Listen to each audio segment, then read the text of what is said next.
बड़े गर्व से कहा, लव कुश। लव कुश? हाँ सुने, रूप में लव कुश,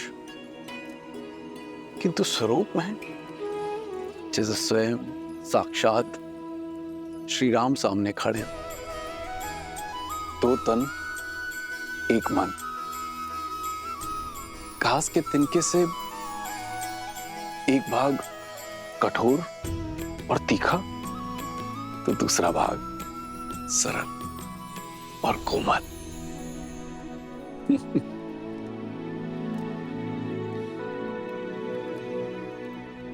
जानता हूं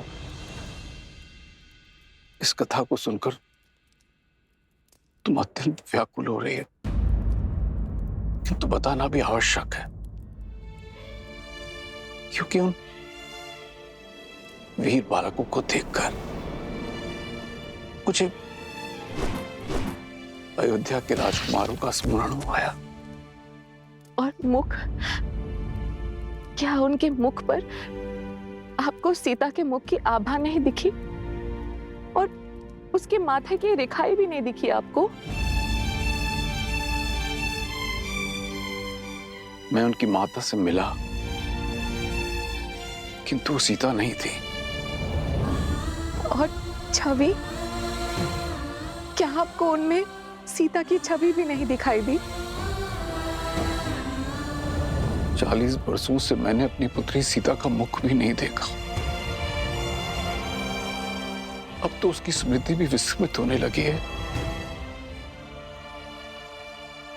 सुनैना, आप विश्राम कीजिए, आप अस्वस्थ हैं, क्या कर रही हैं आप? ले चलिए मुझे, मैं क्षण भर में अपनी सीता को पहचान लूंगी। आप ले चलिए मुझे, ले चलिए। तो क्या सीता का पिता इतना अभागा है कि उसकी पुत्री सीता सामने होती है और वो पहचान भी नहीं पाता? मैं वन देवी से मिला हूं। आप कहीं नहीं जाएंगे, आप विश्राम कीजिए, आप अस्वस्थ हैं। अस्वस्थ हूँ?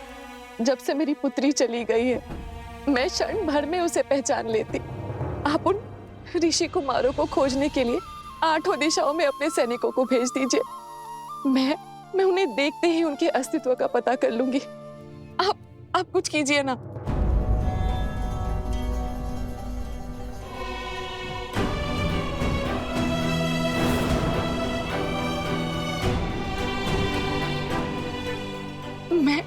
मैं खोजूंगी अपनी सीता को। हमें कहीं जाने की आवश्यकता नहीं पड़ेगी। मैं उन दोनों धनुर्धरों को यहाँ मिथिला लाने का प्रबंध करता हूँ।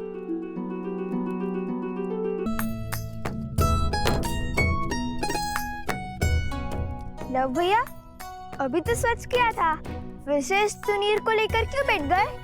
क्योंकि हमें इस तुनीर को ससम्मान मिथिला के महाराज जनक को लौटाना है। आओ, तुम भी हाथ बटाओ। जब लौटाने जाएंगे तब साफ भी कर लेंगे ना। ऐसे 3 में 3 बार इसे रगड़ते रहे तो घिसकर पतला तार हो जाएगा ये तुनीर। कदाचित लौटाने के लिए कुछ बचे ही ना। अच्छा, तो महाबुद्धिमान कुमार कुश, ये बताओ कि क्या तुम स्नान करने से घिस गए? घिस सकता था, किंतु मैं स्नान करते समय स्वयं को अधिक रगड़ता नहीं। रक्षा कुमार, रक्षा कुमार! कहाँ है? बताओ, अभी मार दूंगा। वो रक्षक कुमार बोल रहे हैं, राक्षस कुमार नहीं। ओहो, ध्यान से सुनो, अगली बार यदि तुमने मुझे राजकुमार या फिर रक्षक कुमार या फिर कुछ भी ऐसा कहा, तो मैं गुरुदेव को कहूंगा कि तुम्हें बुद्धि के लिए कोई औषधि दे। क्षमा रक्षक, भूल हो गई। मैं तो एक समाचार देने आया था। अभी कुछ मिथिला के ऋषि आश्रम में आए थे। उन्होंने बताया कि मिथिला में धनुर्विद्या की बहुत बड़ी प्रतियोगिता होने वाली है। मैंने गुरुदेव से कहा कि तुम दोनों जैसे धनुर्धर तो 20 गांव में भी नहीं मिलेंगे। फिर गुरुदेव ने बताया कि तुम दोनों अवश्य उस प्रतियोगिता में भाग लेने जाओगे।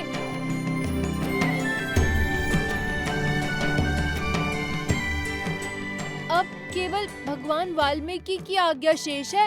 लो, महाराज जनक को चुन्नी लौटाने का अवसर मिल गया। हम मिथिला जाएंगे भैया। अवश्य जाएंगे। तो रुक क्यों गए? चुन्नी स्वच्छ करते हैं, अन्यथा मिथिला नरेश कहेंगे कि भेंट को सम्मान से नहीं रख पाए हम। हाँ अवश्य।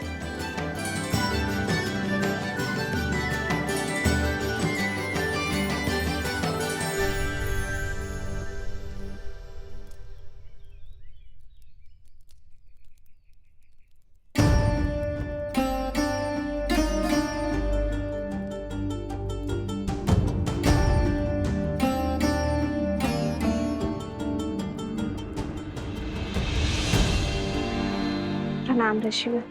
कल्याण हो। शब्दों में नमन, किंतु मुख मुद्रा में मनन। वन देवी, सबसे पहले तो मेरा धन्यवाद स्वीकार कीजिए। आपके पुत्रों ने मेरे भाई सोमकर्ण को बचाकर हम पर बड़ा उपकार किया है। अपने मित्र की सहायता करना उनका कर्तव्य था, और फिर लवकुश अपने गुरु भाई को अकेले संकट में कैसे छोड़ सकते थे। अवत्सरा, तुम ऋग्वेद के ज्ञाता हो। शिष्यों को मंदिर में ले जाकर पाठ आरंभ करो, मैं आता हूँ। जो आज्ञा ऋषिवर। चलो। बताइए वन देवी, क्या समस्या है? ऋषिवर, भगवान वाल्मीकि ने मेरे पुत्र को मिथिला जाने का आदेश दिया है। जानता हूँ। तो ऋषिवर, आप ये नहीं जानते कि मेरी माता उन्हें देखते ही पहचान लेगी। जितना मैं उनको जानती हूँ, उससे अधिक वो मुझे पहचानती है। वो मेरे पुत्रों में मेरी छवि अवश्य देख लेंगी। भेद खुलने का भय स्वाभाविक है वन देवी, किंतु आपको जो उचित लगे आप वो कीजिए। शेष सब नीति का निर्णय। जब बीज के अंकुरित होने का समय आता है तो उसे भूमि से बाहर आने से कोई रोक नहीं सकता। ठीक उसी बीज की भांति होते हैं वो गुण जो लवकुश के रक्त में है। शौर्य, विद्या, कुलीनता और धर्म, जो न मिटाने से मिटते हैं और न छुपाने से छुपते हैं। लवकुश को मिथिला जाने दें।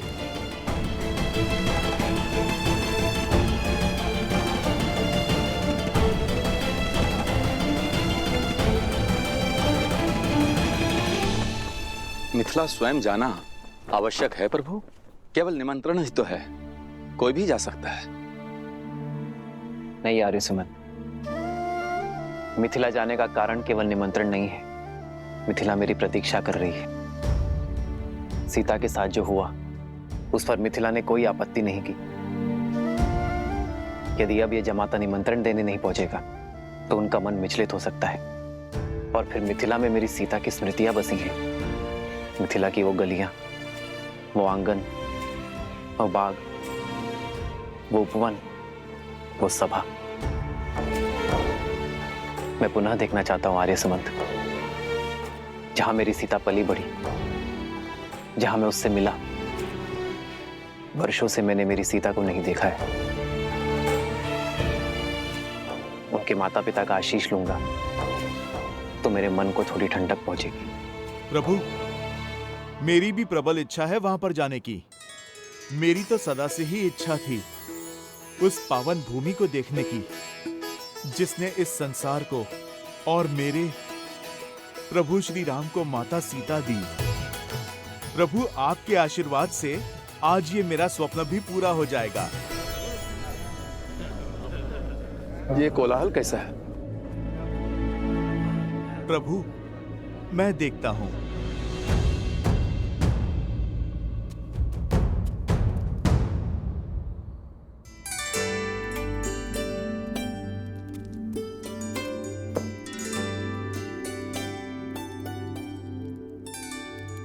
मार्ग इतना भी लंबा नहीं है कुछ। मार्ग तो फल्गु तक का भी इतना लंबा नहीं था, किंतु लंबा हो गया था ना।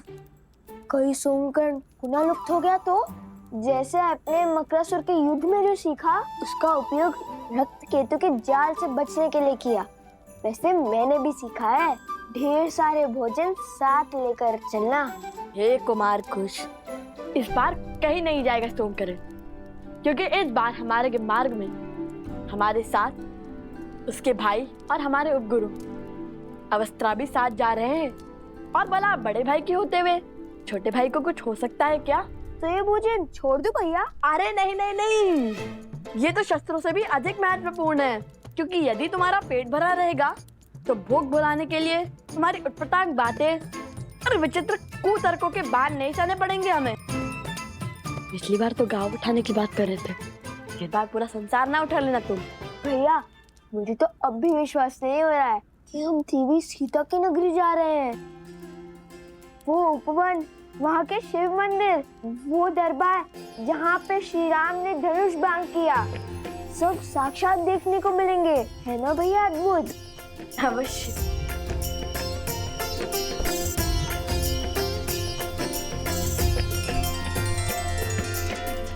जो आपका कार्य है आप वो कीजिए और नीति को अपना कार्य करने दें।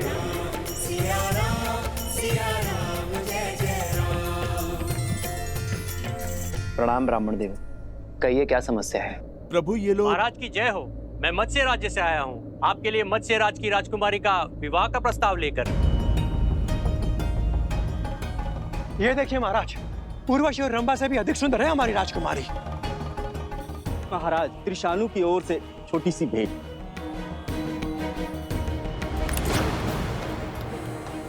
हमारे महाराज तो धन के साथ आपको अपने राज्य का चौथा भाग भी देने के लिए सज्ज है श्री राम।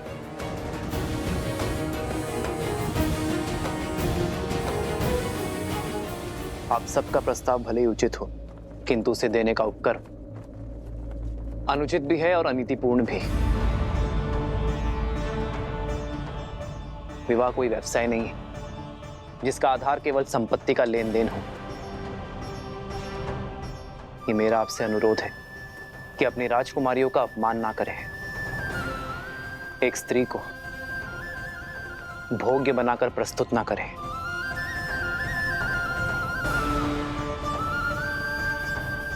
अपना वर चुनने का अधिकार केवल स्त्री का होता है। अपनी राजकुमारियों का स्वयंवर आयोजित कीजिए। यदि मेरे विवाह की इच्छा होगी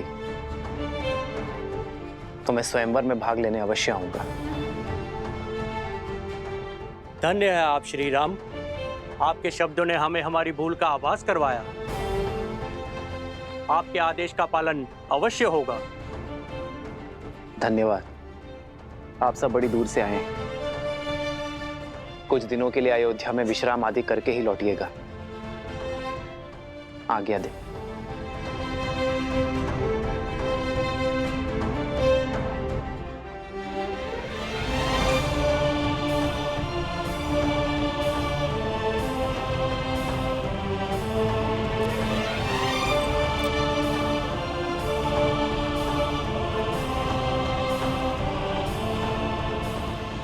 इतना ही नहीं, मिथिला के गौरी मंदिर का उपवन स्वर्ग से भी सुंदर है।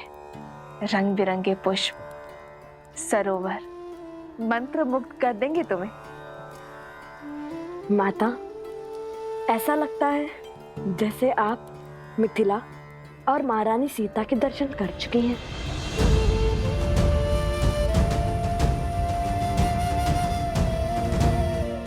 हाँ हाँ, बालपन में गई थी मिथिला, कुमारी सीता को भी देखा था। जानते हो, ज्ञान की नगरी कहलाती है मिथिला। जब हम तुनील लौटाने महाराज जनक से मिलेंगे तब हम उन्हें बताएंगे कि हमारी माता महारानी सीता की सखी थे। महारानी सीता की नगरी देखने के लिए रहा नहीं जा रहा मुझसे तो। एक बात स्मरण रहे, तुम दोनों वहां स्पर्धा में भाग लेने के लिए जा रहे हो, तो बाकी प्रतियोगियों से भिन्न नहीं रहना, क्योंकि यदि उन्हें ज्ञात हुआ कि तुम दोनों मिथिला नरेश को जानते हो तो बातें बनेंगी। तुम दोनों जीत तो जाओगे, किंतु अन्य स्पर्धक मिथिला नरेश पर पक्षपात का लांछन लगाएंगे। तो उचित यही होगा इस स्पर्धा के अंत होने तक तुम तुम दोनों उनकी दृष्टि से ओझल रहना। जी माता। किंतु अंत में तो हमें तो उनसे मिलना ही होगा ना। हम उन्हें कहेंगे कि प्रभु श्री राम और महारानी सीता के नाम पे पत्र लिख दे, जिससे अयोध्या पहुंचाने का कार्य हम करेंगे। और इसी बहाने प्रभु श्री राम और महारानी सीता दोनों के दर्शन पालेंगे। अवश्य। किंतु महारानी सीता को माता सीता कहोगे तो उन्हें अधिक सुख मिलेगा। माता सीता? माता सीता?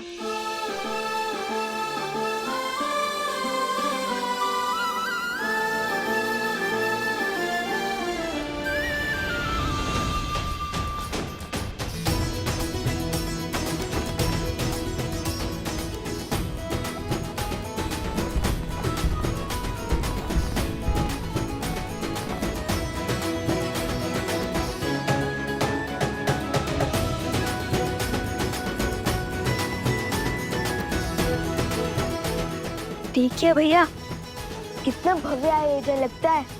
कहाँ से लोग इस प्रतियोगिता में भाग लेने आ रहे हैं। माता ने जैसे बताया था बिल्कुल वैसा ही है मिथिला का प्रवेश द्वार।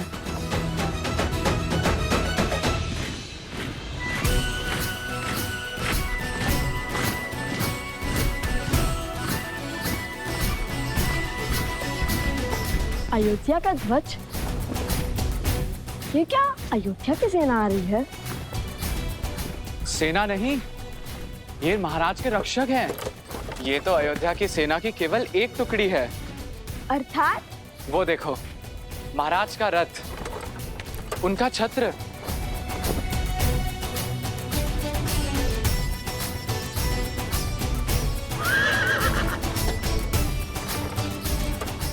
अद्भुत, ये तो श्री राम का रथ है। लगता है श्री राम के दर्शन यहीं हो जाएंगे। आनंद आ जाएगा। हम उन्हें बताएंगे कि हम उनके सबसे बड़े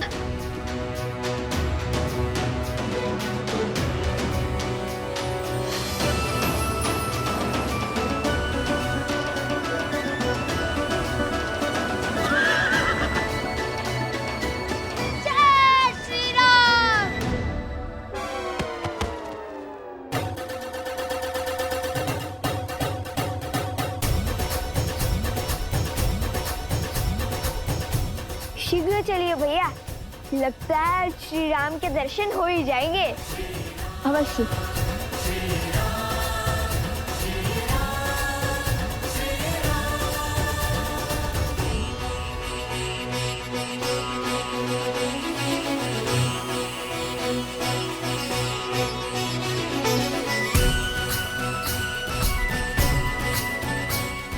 राजकुमार सतानंद जी, ये मैं क्या सुन रहा हूं? क्या ये सत्य है कि श्री राम जी स्वयं मिथिला पधार है? 100% महाराज, ये रक्षक टुकड़ी अयोध्या नरेश महाराज श्री राम की है, जो सदैव महाराज की यात्रा के साथ ही होती है। और मुझे ऐसा प्रतीत हो रहा है कि ये आपको अश्वमेध यज्ञ हेतु आमंत्रित करने आ रहे हैं।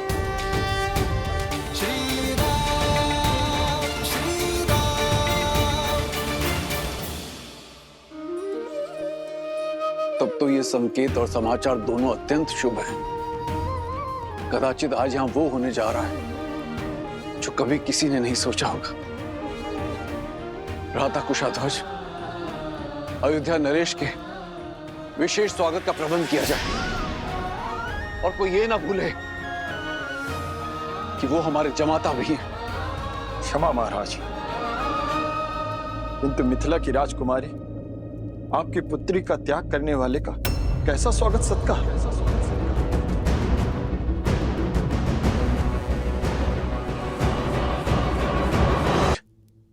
क्षमा महाराज, किंतु सत्य ही तो कह रहे हैं मेरे पति, और मुझे पूर्ण विश्वास है कि महारानी सुने ना, वो भी राम के आगमन से खुश नहीं होंगी। जिस व्यक्ति ने हमारी पुत्री का त्याग कर दिया अपनी प्रजा के मनोहार के लिए, ऐसे व्यक्ति को जमाता का सत्कार क्यों मिलना चाहिए महाराज?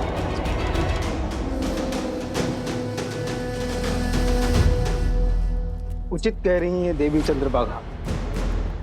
महाराज, अयोध्यापति को किसी विशेष स्वागत का अधिकार नहीं है।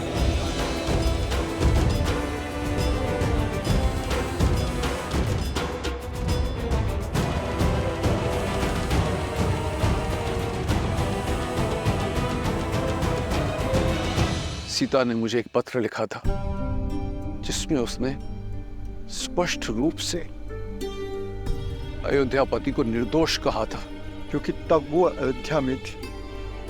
उस पत्र का कोई मूल नहीं महाराज। मूल है तो हमारे दुख का, जो सीता के विरह के कारण हमें मिला।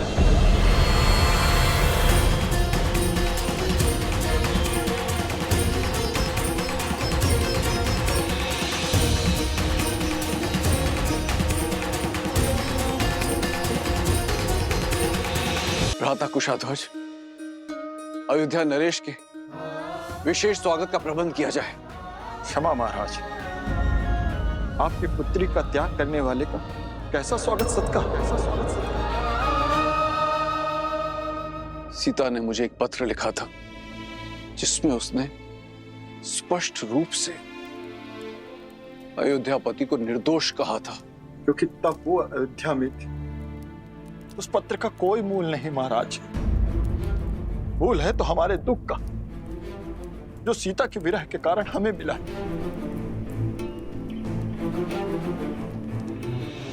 और आप सबको क्या लगता है कि उस विरह की चोट स्वयं राम ने नहीं सही होगी? कदाचित आप सब नहीं जानते, किंतु मैं अपने जमाता को, उनके धर्म को, उनके त्याग को भली भांति जानता हूं। राजा महाराजाओं की अनेक पत्नियां रखने की प्रथा है कौशलराज में, किंतु इतने वर्ष बीत जाने के पश्चात भी क्यों उन्होंने दूसरा विवाह नहीं किया? क्यों अयोध्या की महारानी का सिंहासन अभी तक रिक्त है? कभी आपने सोचा? क्योंकि राम कोई साधारण व्यक्ति नहीं है। आज नहीं तो कल उनके इस निर्णय का कारण भी हम सब जान जाएंगे, किंतु इस समय सर्वप्रथम हमें उनके स्वागत की तैयारियां करनी चाहिए।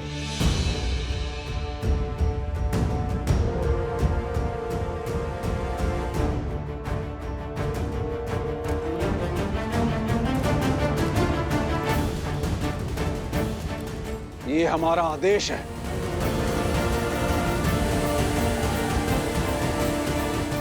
जो आज्ञा।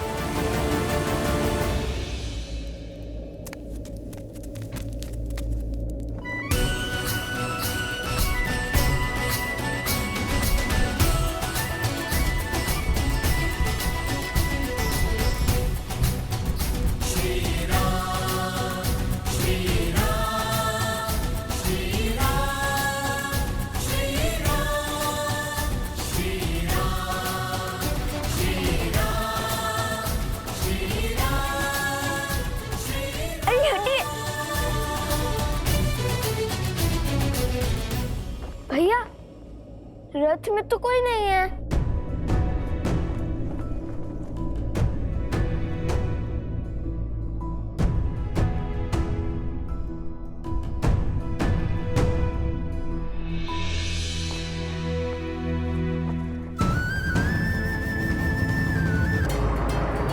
मिथिला नरेश की जय हो। मैं जानता हूं महाराज, आप श्री राम की बाट जो रहे थे, किंतु प्रभु की इच्छा कुछ और थी। वो शीघ्र ही यहाँ उपस्थित होंगे, किंतु अन्य मार्ग से। अरे वो देखो, महाराज जनक श्री राम अवश्य ही उनके साथ होंगे।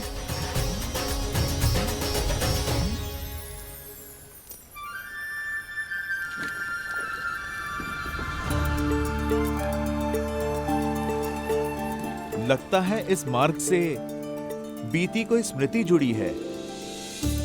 हाँ हनुमान, ये वही मार्ग है जहां से गुरु विश्वामित्र हमें अयोध्या से मिथिला लेकर आए थे।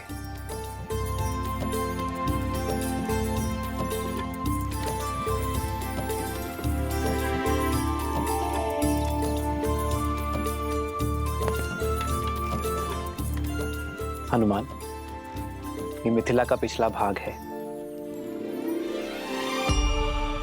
सदा धीर रहने वाले प्रभु तनिक अधीर लगते हैं। हो भी क्यों ना, कहीं जाकर किसी को धन्यवाद जो कहना है। यदि प्रवेश द्वार से आते तो नियम और स्वागत के बंधन विलंब कर देते हैं। मैं मिथिला में सर्वप्रथम किसी और के दर्शन का अभिलाषी। ऐसा कौन सा स्थान है जहां जाने के लिए आप इतने आतुर हैं?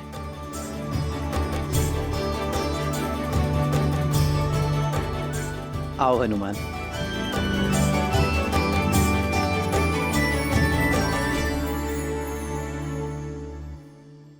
ये रहा महाराज जनक का प्रवास। तुम्हें कैसे पता कि ये राजमहल है? किसी राजा के महल सा लगता तो नहीं। क्योंकि महाराज जनक महाराज से पहले एक ज्ञानी और एक पंडित है, और ज्ञान के पुजारी सामान्य जीवन जीते हैं। और हमारी माता ने भी महल का यही वर्णन दिया था। लव और कुश को मिथिला ले जाओ। सारी मिथिला के सामने कहना कि वन देवी ही सीता है।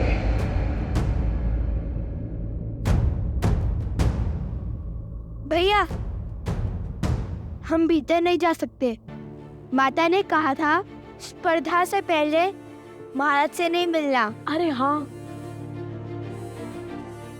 स्पर्धा के बाद विजेता की भांति भेंट करेंगे हम महाराज जनक से।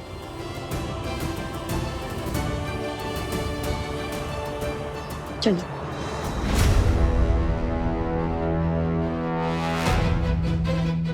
कौन हो तुम और हमें देखकर मुड़े क्यों?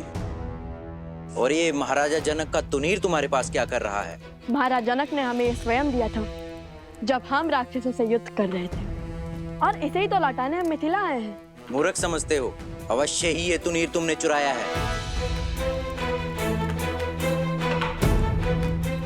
चलो महाराज के पास ले चलते हैं इन्हें।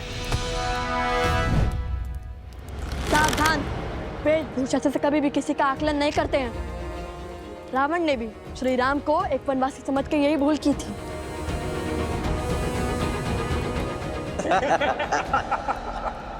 भैया, माता का आदेश भूल गए? अब तुम्हें ज्ञात होगा कि माटी में स्नान किसे कहते हैं।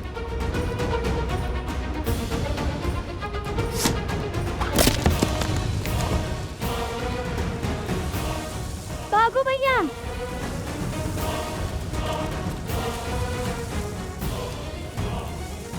पकड़ो उन्हें।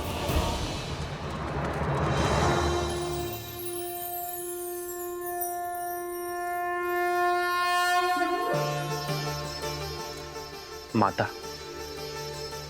मैं आपसे कुछ मांगने नहीं, आपको धन्यवाद देने आया हूं। आपके इसी दिव्य मंदिर में, आप ही के छत्र छाया में मैं अपनी सीता से पहली बार मिला था। सीता को मेरे जीवन में लाने के लिए,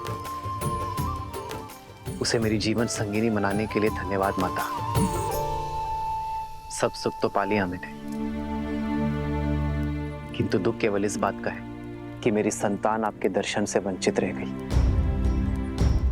किंतु मुझे पूरा विश्वास है कि शीघ्र ही वो भी आपके द्वार पर होंगे। तो ये है वो स्थान जहां आने के लिए प्रभु इतने व्याकुल थे। हनुमान, आओ निमंत्रण देने चलते हैं।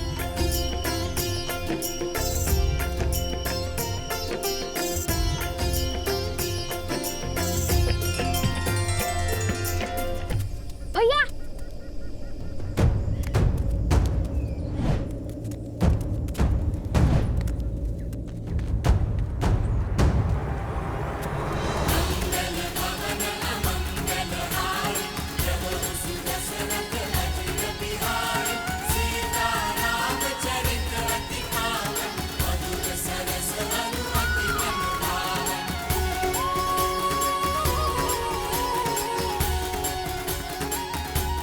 ये बालक कौन है हनुमान? होंगे मिथिला के बालक प्रभु, पर आप देखिए कितने तेज हैं। माता सीता की भूमि में जो है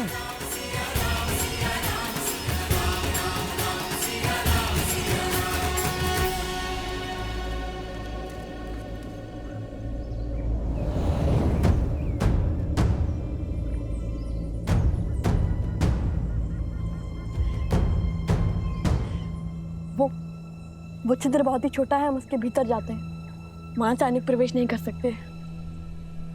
चलो। कुछ जल्दी आओ। आजा। उनमें से एक वो रहा तुनीर चोर, पकड़ो उसे।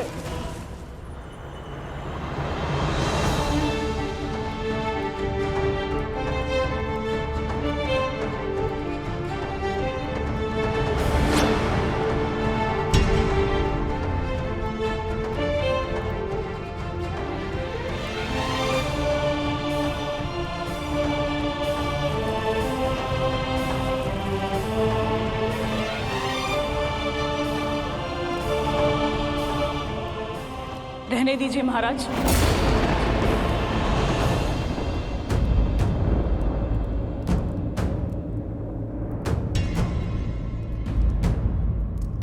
लज्जित ना कीजिए।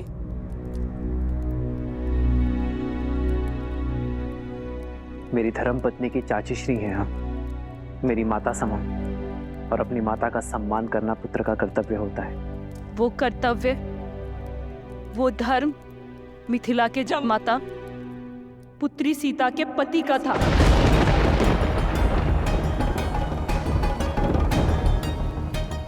परंतु आज यहाँ अयोध्यापति खड़े हैं। वो अयोध्यापति जिन्होंने धर्म की स्थापना के लिए मेरी पुत्री सीता का त्याग कर दिया। बस चंद्रभागा, बस कर।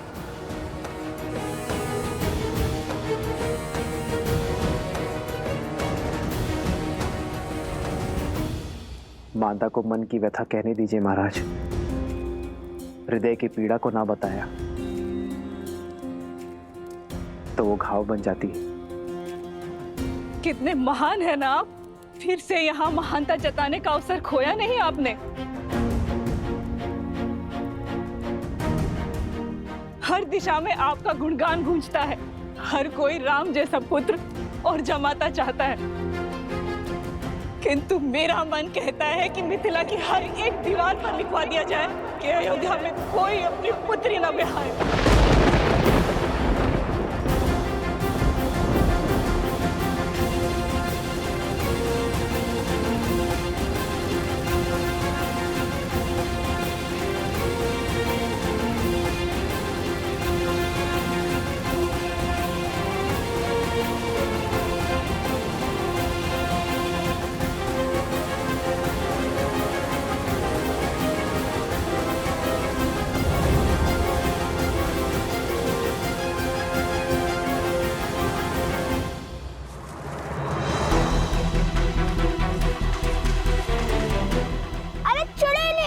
हे प्रभु, ये तो हमें रस्सी की भांति खींच रहे हैं। महादेव! सत्यमेषां कृणोति धर्मम्यम आयु कृणोति। सत्यमेषां कृणोति धर्मम्यम आयु कृणोति। भैया माना आप महाज्ञानी हैं, किंतु समय और स्थिति देखकर तो श्लोक पढ़िए। सत्यमेषां कृणोति धर्मम्यम आयु कृणोति। वैसे इसका अर्थ क्या है? अर्थात जो सत्य के साथ खड़े होते हैं, सत्य होते हैं, उनके सभी कार्य शुभ होते हैं। उपगुरु स्वयं को संबल दे रहे हैं, समझे? उपगुरु ये श्लोक मत पढ़िए। जिस सैनिक ने आपको पकड़ा है उसका प्राण खींच लेगा ये मंत्र। कर्तव्य निभाते हुए सैनिकों की दंड देना। हम ऋषि कुमार हैं। इस श्लोक में बहुत शक्ति है। आंधियां उठने लगेंगी, प्रलय आने लगेगा।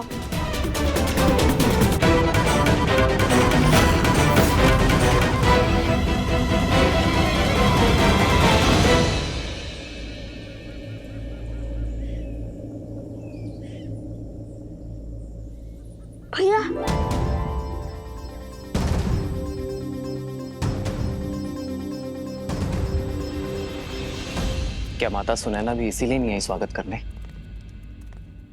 वो भी मुझसे क्रोधित होंगी ना? वो अस्वस्थ हैं, चल फिर भी नहीं सकते। हाँ, हूं मैं आपसे क्रोधित श्री राम।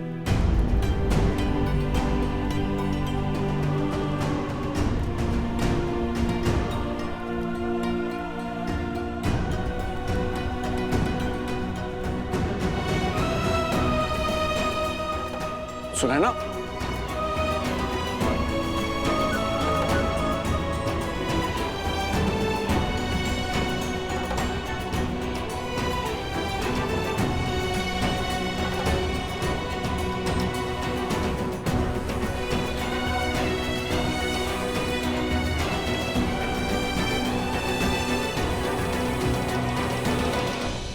कन्या के विवाह के पश्चात केवल कन्या ही वर के घर की नहीं हो जाती, जमाता भी कन्या के माता पिता के पुत्र बन जाते हैं।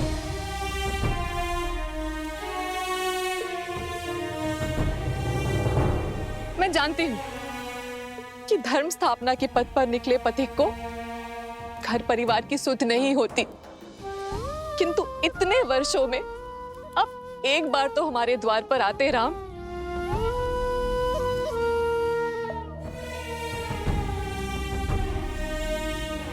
कैसे आता माँ? कहां से लाता इतना साहस? अपना मुख दिखाने की शक्ति कहां से लाता मैं माँ? किंतु आपकी स्थिति का तनिक भी भान होता ना मुझे, तो मैं शीघ्र अतिशीघ्र यहां आ जाता। और कोई बहाना है आपके पास?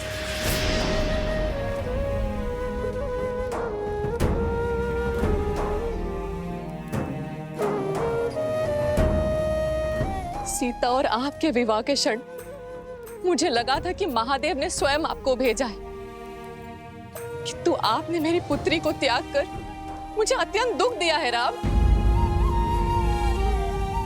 और ये कतई महादेव की इच्छा नहीं हो सकती। बस करो सुनैना, बस करो।